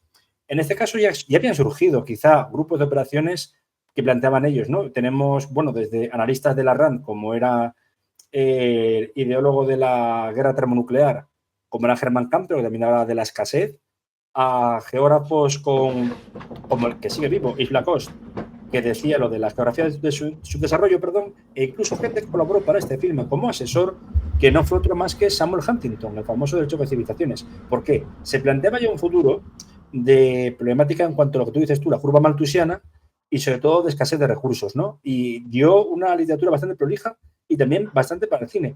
Hay bueno, pues cuando está digamos, el personaje en silla de ruedas, empieza a buscar a varios, digamos, vinculantes a la operación y aparece uno de ellos que a mí me recordaba mucho al principio de Operation Wolf, ¿no? Aparece una microficha y dice, supuestamente fallecido, creo que era, y comentaba, misiones, Irán, no recuerdo también si había sido alguna más en Latinoamérica, pero sobre todo en Venezuela, cuando Venezuela ya de aquella época estaba considerado el tercer país con reservas de petróleo del mundo.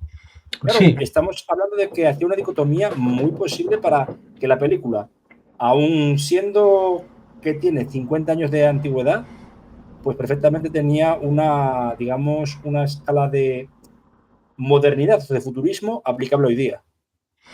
Sí, porque en buena medida se olvida el pequeño detalle, por ejemplo, de que hasta el año, creo que fue el 67, hubo un gobernador neerlandés en la zona que luego sería para Indonesia de Papúa Nueva Guinea.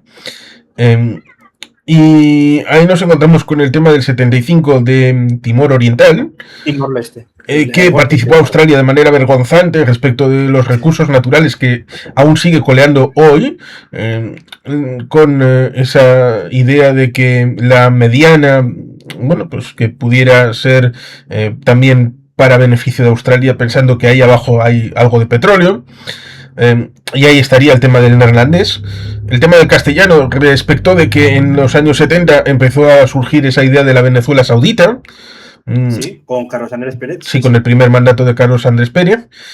Y la relación con los árabes pues es evidente porque está el tema de el 73, el bloqueo, Canal de Suez, Yom Kippur, toda esta vicisitud del tema del petróleo, como el elemento que parecería ser el MacGuffin de la película, pero siempre explicando esa idea civilizacional como esa conversación postrera entre Higgins y Turner.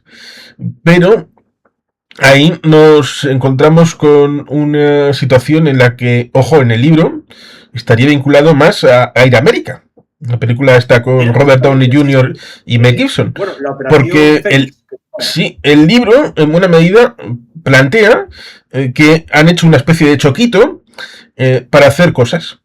Pero digamos que a través de esa célula en Nueva York lo que hacen es importar drogas, por supuesto ilegales, desde Laos. Con lo cual tiene anclaje con lo que ha pasado antes, con el tema de la guerra y el Triángulo de Oro. Que también se puede ver incluso enlazando con lo que sería Post-Cóndor, con otra película bastante recomendable que también está basada en un libro real que le costó la vida al autor, Gary Webb, que es Maten al mensajero. Que luego me parece que el actor que lo interpreta en la gran pantalla era, bueno, todavía está recuperando un terrible accidente, Jeremy Renner. Estuvo nominado al Oscar por ella, creo. En el cual se ve que se pasa ese triángulo de oro que, claro, Vietnam, Laos y Camboya, a otro triángulo de oro que también se ve en una película de Tom Cruise que creo que se llama Barry Seal, en el cual, pues, en la guerra sucia de la contra nicaragüense, teníamos a un triángulo que era cada uno de esos países a más distinto en cuanto a sistema político, Nicaragua, con los sandinistas, Cuba, pero también el Panamá de el Carpiña, que ahora no me acuerdo del nombre, de unas fronteras. Noriega. ¿Perdón? Noriega, sí, Rafael Noriega. En lo que estamos hablando de, bueno, de que curiosamente el Cóndor sabe enlazar muy bien películas subsiguientes como anteriores o en el tiempo posteriores, pero anudadas en los años 60, 70, antes de la caída de Saigón, como es Air America, y otra miniserie bastante recomendable que recomiendo con el ya difunto Bob Hoskins, que es Noriega, el elegido de Dios, y que habla de todo este tema. Tiene también relación con ese final de la película del Cuarto Poder, con Humphrey Bogart, en el que, debido a la investigación que se hace a lo largo de la película, cuando tratan de frenarle, el final de la película es cuando le dicen que no publique, es coger el teléfono y ponerlo al lado de la rotativa, diciendo: el cuarto poder funciona y tú vas a estar bien jodido. El final de aquí es algo diferente, porque Es un tema abierto. y es debatible. Se pone en un lugar donde está la cabecera de los medios de comunicación: New York Times, Washington Post. Ahí podríamos mencionar lo que se decía de la película que trataremos en su momento, de Todos los hombres del presidente, pero también respecto del informe del Pentágono, los papeles del Pentágono, que los iban a sacar New York Times, pero también luego el Washington Post se hizo eco, que es un poquito el origen de luego la publicación posterior, después de estos papeles de Daniel Ellsberg, de lo que surgió del tema del caso Watergate. Está ahí en medio. Y le dice: ya se lo he pasado a los periódicos, lo van a publicar. Y como si fuera el personaje de Jack Nicholson: has hecho mucho daño, querido Tom, has hecho mucho daño. Y luego cambia la conversación, como si fuera ya un hecho, y retrocede y le dice: ¿cómo sabes que va a ser publicado? Eso queda en el aire, es como dejarlo. Y has dicho una frase que me encanta de Humphrey Bogart, de lo de el cuarto poder funciona. Tenemos eso, y también que enlaza con clásicos sobre la prensa desde Network, en el año 36, al año siguiente están los Teoría de Cóndor, como una del año 40, 35 años antes, que es la magnífica y, vamos, de las que hay que ver una vez en la vida por lo menos, como es Ciudadano Kane. Sí, Charles Foster Kane. Sí, basado en, obviamente, en William Randolph Hearst, ni más ni menos. Sí, que a fin de cuentas Rosebud es como Pussy, Pussy Galore en Goldfinger. Tenía el mismo significado. Y no solo eso, sino que también, bueno, hay una película que habla de la creación de... Es una miniserie o fue un telefilme con Lieber Reiber y John Malkovich, que era el expediente de cómo iba a ser Ciudadano Kane, que era RKO 281. Muy recomendable, por cierto, para quien la quiera ver. Con respecto al Cóndor, a mí la fase final, sobre todo, es verdad que en pantalla creo que se contabiliza no más allá de 25 minutos la presencia de Max von Sydow, porque es lo que llaman en Estados Unidos un ensemble cast, un reparto de varias estrellas, etcétera, y cada uno tiene que tener su tiempo. Lógicamente el que más, Robert Redford, junto a Faye Dunaway. También Cliff Robertson.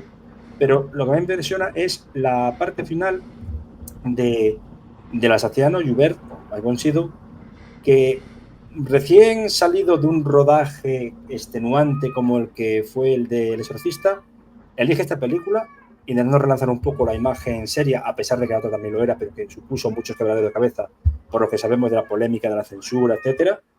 Y en este caso, como Joubert, con ese acento francés no forzado, porque a pesar de ser sueco, él renegó siempre de vivir en Estados Unidos y de hecho murió en Francia, poco antes de la pandemia. Pues Max von Sydow lo que hacía era esa frase de cómo explicar el mundo a Robert Redford, ¿no? Y a mí ese monólogo de no más allá de un minuto me asusta. Sí, porque le explica lo que le va a pasar a él. Porque hay esa situación de esa subdivisión, ese grupo oculto, pero al haber descabezado y haber quitado al jefe, ese formalmente su jefe de operaciones en la línea de la jerarquía oficial de la CIA, pues evidentemente todas las órdenes emanadas de él para liquidar a todo el grupo pues desaparece. Con lo cual, por eso seguirá vivo el personaje de Turner, porque ya no tengo ninguna motivación para matarte a ti. La tenía, pero luego me ha contratado formalmente la CIA para que limpie todo esto, y eso significa que chocan, y por tanto el que me va a pagar, que es la CIA, frente al que ya no me va a pagar, que es ese que ya está muerto en el sillón, ahí adentro, y por lo tanto le dice: bueno, ¿qué quiere? Ahora es amigable, porque en el ascensor pues hay ese duelo en el que parece que quieren salir, es como si supieran del uno del otro, de tú eres tú, Y aquí, con el coche, quiere que le lleve a Nueva York. ¿A dónde le llevo? Le llevo a la estación, si quiere, no pasa nada. Pero dice, llegará la primavera, aparcará enfrente de usted un coche, será un amigo y le dirá que suba. Lo cual resulta curioso porque luego, en Navidad, sin haber pasado de año, llegará el coche y como que suba y solamente un par de horitas para contar lo que ha pasado. Así que ahí tenemos la plasmación práctica de lo que le ha dicho el alsaciano. Sí, y un estado profundo perfecto. Encima, haciendo un guiño, quizás sádico lo del coche, yo lo interpreté porque, pues escasamente, si la película se estrenó en septiembre, en julio del año 75, un personaje importante dentro de la política de Estados Unidos, como fue Jimmy Hoffa, desaparece en un coche. Sí, tenemos una película eh, que en De parte... Danny DeVito, ¿no? Que Sí, dirige de sí, Hoffa, sí. ¿no? Y luego aparecerá también Jimmy Hoffa en la película Irlandés. Otra Sí, y no hipótesis solo eso, sino con el tema del hubo. pintor que interpreta a Robert De Niro, que sería otra Eso es. hipótesis de cómo asesinaron a Jimmy Hoffa. Sí, bueno, también se podría decir que hay una película que narra el asesinato de Hoffa, curiosamente con un actor no muy del método, como es Sylvester Stallone, haciendo un papel parecido de Jimmy Hoffa, que la película se llama de Norman Jewison, Fist o Strike, no recuerdo Sí, bien. Fist. Bastante buena lo que representó. Por eso digo lo del coche que asustaba e incluso le tiembla el rostro al propio Redford, ¿no? Sin saber si es un guiño a lo de Hoffa o si realmente está hablando de un estado profundo que controla todo y que en cualquier momento puede eliminarse. Añado con lo que vuelvo a repetir, lo que fue el año de inteligencia, sobre todo, que le costó el puesto como director de la CIA a George Bush padre. Estaba interino, acababa de volver a Estados Unidos tras ser embajador en China o Japón, no recuerdo bien. China. Debía ser en China porque se acaban de restablecer las relaciones diplomáticas con la República Popular y se deja fuera a Taiwán. Y en estos casos, pues tuvo que llegar y se encontró en el armario más de un muerto. Los problemas de que empieza la guerra civil en el Líbano, que también se muestran odinamente, los problemas en la Venezuela saudí, que también se citan, porque se hablaba de un crecimiento económico muy alto, pero no se hablaba el coste surrepticio que llevaba eso, y sobre todo lo que pasaba en Estados Unidos a raíz de la crisis del petróleo del 73. Sí, que en buena medida ese minuto, no sé si es algo casual o deliberado, remite al monólogo del personaje de Donald Sutherland en JFK. También, sí, el que habla cuando habla, Agente X era. Sí. Agente X dice, nosotros, creo que recordar que era algo así como, planificamos que no ganase, que ganase la democracia cristiana en Italia. Impedimos que Papandreou ganase en Grecia. No sé si a Papandreou, Andreas, ya el abuelo, no Yorgo. Igualmente también dimos el golpe en Francia, el golpe palaciego, para, me parece que era, no me acuerdo quién era el primer ministro francés o presidente, creo que era Méndez France, que lo consideraban de comunista por el tema de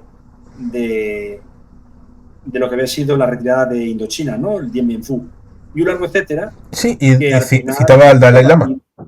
y el Dalai Lama, efectivamente. Y también se puede ver, esto se tiene que ver, no está doblada esta versión original, la versión del director, también en este caso de Oliver Stone, de Nixon. Cuando aparece Sam Waterston, famoso por Ley y Orden, y la serie que hizo con Jeff Daniels, The Office se llamaba, no me acuerdo el nombre de la serie acerca de un periódico de noticias de televisión hace unos años, bueno, un actor maravilloso, secundario, recientemente retirado, ya ha dicho que no va a volver a televisión ni a cine, y que hacía de Richard Helms. Y cuando hablaba con Nixon empezaba a decir, presidente, si caigo yo es que tengo mucho donde tirar. Y eso asustaba a propio Nixon. Y por cierto, interpretado magistralmente por Anthony Hopkins, que aquel año pierde el Oscar frente a, si no me equivoco, creo que fue a Nicolas Cage por Living Las Vegas. Sí, a veces pasan esas cosas. Antes era un goteo y ahora es todas las categorías, todos los años. Pero es la diferencia de paso de los Oscars, porque En paralelo también teníamos en aquellos años Taxi Driver, por ejemplo. Sí, Taxi Driver, por ejemplo, con aquella imagen de veterano de Vietnam.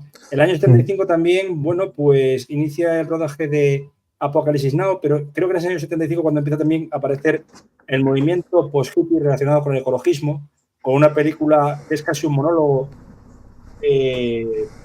entre Bruce Dern y dos máquinas como es Naves Misteriosas. Sí, hice un vídeo sobre esa, pero no... Es de estas cosas que el algoritmo, por qué va a ser... Sí, hice Naves Misteriosas e hice Soylent Green, y el vídeo de Soylent Green ha tenido más éxito que el de Naves Misteriosas. Eso es un misterio, sí. Sí, pero bueno, también quizás si sacas un conversatorio de otra película de la época que tenga estos temas como es El último hombre vivo, Charlton Heston, tengan visualizaciones, digo, y haces otro sobre Soy Leyenda, que es la misma novela de Carl Vonnegut, y quizá lo pete. Es altamente probable. Sí, sí, sí. Para añadir también que con respecto al Cóndor, yo creo que ha sido, bueno, con ya difunto, siempre digo Sidney Lumet y Sidney Pollack, perdón, que fue un director bastante prolífico tocando todo tipo de géneros, ¿no? Tocó desde esta y hasta 7 años después que estuvo retirado porque estuvo en Broadway o de guionista eternamente, que saca una comedia como Stutzi. Entonces tocó todos los palos, pero quizás es que esta fue excesivamente polémica para la época. Y mucha gente decía que era también excesivamente dura por atizar de esa manera a los Estados Unidos que seguían en shock. Recordemos una cosa más importante que yo siempre digo a mis alumnos. Desde la presidencia completa de Ike Eisenhower, es decir, que termina en el año 60-61 hasta 19 años después con Reagan, ningún presidente de Estados Unidos completó un mandato presidencial, para la redundancia. Tenemos a Kennedy asesinado, tenemos a Johnson que no se presenta a reelección, tenemos a Nixon y el impeachment, tenemos a Gerald Ford que no consigue la reelección y por último tenemos a Jimmy Carter que tampoco logra la reelección. Con lo cual era una época bastante, vamos a decir, no sé si decir turbia o bastante rocambolesca o ambas cosas para lo que era un público estadounidense que lo que quería era romper un poco con todo ese esquema. Y curiosamente, mientras más se intentaba sacar comedias en esa época que triunfasen de la gente, o películas quizá infantiles para romper un poco, como fue la adaptación del Mago de Oz con El Mago, con personajes afroamericanos, entre ellos un jovencísimo Michael Jackson, lo que triunfaba era crítica dura y mordaz, como ha sido Los 3 días del cóndor. O turbulenta, como dirían Paul Simon y Art Garfunkel, Bridge over Troubled Waters. Exactamente, sí, sí. Y muy turbulento también, no me salía la palabra, disculpad, pero es así. No solo pues dura por salir de dos conflictos, uno externo como fue Vietnam y uno interno como la crisis de derechos civiles, el escándalo Watergate y largo, etcétera, como posteriormente otra que se une para acabar con el American Way of Life, ¿no? Que es la crisis del petróleo, que aunque no parezca también influye en películas como una famosa de Paul Rader que va a cumplir 45 años como es American Gigolo. Sí, por ir terminando, ¿se te ocurre alguna razón que pudieran escribir o escribieron en aquel momento para hacer ese cambio de que la novela es el tema de la droga y en la película es el tema del petróleo? Tal vez porque la droga en ese momento igual no tendría el mismo tirón que el petróleo a la hora del impacto en la sociedad, o que lo hubieran en la señora de Cuenca. Estaba normalizada por su consumo, sobre todo en ciertos sectores de Hollywood, eso seguro. Solo a partir de la pandemia global del SIDA, sobre todo por el uso intravenoso de la heroína, etcétera, se empezó a poner un límite y también vinculado por un nuevo grupo como eran los yuppies, ¿no? De que estos pijos que han hecho que la droga llegue aquí. Y también yo creo que por miedo. Estamos hablando que se tardó muchísimo en sacar el tema de la droga a los años 70, sobre todo procedente exterior, hasta que no hubo una película que era realmente un cine policíaco como era American Gangster, con Denzel Washington y con Russell Crowe, que por cierto cambió las tornas. 10 años antes de esa película, o 15, no recuerdo bien, el villano en una película conjunta era Russell Crowe y el héroe era Denzel Washington, en una película bastante denostada que a mí me gustó, como era Virtuosity. Pero volviendo a este caso, yo creo que el tema de la droga era demasiado polémico. Ya se mostró poco el tema de la droga en El Padrino 1 y 2. De hecho, el propio Vito Corleone lo que hacía era denostar la droga que cuesta el atentado que sufre en medio de Queens. Y yo creo que por eso se dejó el tema de lado. El petróleo también, pues por razones obvias. No queremos líos con la droga, lo evitamos, pero tenemos un tema candente como es el petróleo. Al igual que, perdón, en la novela de 007, El hombre de la pistola de oro, no se cita la crisis energética, mientras que la adaptación cinematográfica, al ser del año 74, inmediatamente las postrimerías de la crisis energética del embargo petrolífero, se cita directamente. Y una de las víctimas de Escaramanga, en el primer caso era un agente británico, ahora es un agente británico, pero también un ingeniero civil relacionado con lo que son las energías renovables. Sí, el Solex. Cierto. Por lo tanto, tenemos una película que para algunos sería la mejor interpretación de toda la carrera del señor Robert Redford, recientemente finado. Cumple ahora 50 años, lo cual siempre es motivo para una cierta efeméride. Y es una película que dura exactamente 2 horas, como deberían de cumplirse los cánones a la hora de poder estrenarlo en cines y que tuviera multitud de pases a la hora de hacer caja, que era lo importante en aquel momento. También en eso ha cambiado, el hecho de que entonces los beneficios era sumabas y restabas respecto de cuánto ha costado, y el tema del box office y ahora pues es un lío que nadie marketing, merchandising, muchas cosas, distribución en las redes, no solo estreno en cine, que muchas veces se estrena en conjunto o directamente en plataformas digitales, son muchas cosas, sí, sí. Con lo cual, si quieres hacer una valoración de lo que es la película, es una de las películas más conocidas, pero quizá también menos visualizadas de la filmografía del recientemente fallecido Robert Redford, ¿no? Junto con otra que es una especie de comedia o tragicomedia junto a Michelle Pfeiffer, creo que era, o Julia Roberts, como creo que era, Me gustan los líos, bastante, y otra que se llama Peligrosamente juntos con Debra Winger, que cumple 40 años este año, y con Daryl Hannah. Pero siempre es bonito recordar estas películas de Robert Redford, pues por ese carácter que imprimió, porque estoy seguro que parte, aunque no apareciese como guionista, él pulió el guión junto con Lorenzo de Buenaventura. Ya que en aquella época estaba a punto de hacer su debut, creo que fue como director, creo que fue en El Candidato, y posteriormente en Brubaker, ¿no? Entonces tiene esas pinceladas de imágenes de toda su filmografía. Yo creo que es altamente recomendable y que ahora, como homenaje tras su fallecimiento, sería bueno ver esa película y las dos anteriores que he comentado de no tan conocidas. La primera película que dirige es Ordinary People en 1980. Sí. Gente corriente. Claro, la del Candidato debía ser guionista, pero ¿Brubaker no era también director? No, la primera es... Bueno, salvo que Brubaker sea posterior, nos encontramos con Ordinary People, que fue una campanada porque ganó el Oscar en ese momento. También lo hizo Timothy Hutton. ¿Sí? Y tiene un programa de 30 minutos que creo que para la pasión que le metí está poco visto. Pero bueno, esto vuelve a ser el tema del algoritmo. Y no solo eso, también hay otra, otra película desconocida, si me permite, de Robert De Niro, la que dirigió pero no actuó, cumple 30 años, como es Quiz Show, El Dilema. Sí.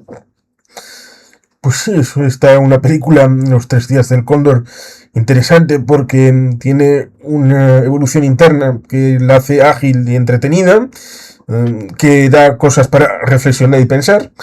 Y si uno piensa también en el contexto en el que salió la película, también puede uno hacer una serie de explicaciones o de preguntas, ambas dos, para tratar de entender esa época. Y como dice Miguel Juan Payán, probablemente los años 70 sea la mejor década del cine de toda su historia, en donde por centímetro cuadrado hay mejores películas y de gran calidad. Es así.